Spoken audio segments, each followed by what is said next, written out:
Kishim vetëm 47 deputet për, numri më i vogël ndonjëherë pas këtyre zgjedhjeve, prandaj kemi një kuvend jo funksional, një qeveri pa legitimitet, ndërkohë që nuk ka as edhe një lëvizje që dalet nga kjo krizë, e cila është krizë dhe bllokadë institucionale.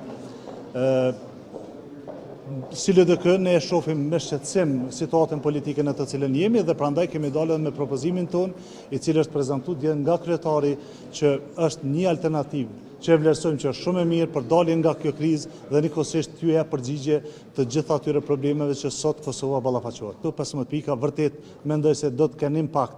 edhe në jetën sociale të njerëzve për cilët vërtet sot ballafaqohen me vështirësi të mëdha, duke u nisur nga rritja e çmimit të produkteve bazë, çmimi i energjisë elektrike e deri tek politika e jashtme në të cilën vërtet mendoj se çalojmë shumë dhe këto 4 vjet kemi pas një regres jashtëzakonisht të madh.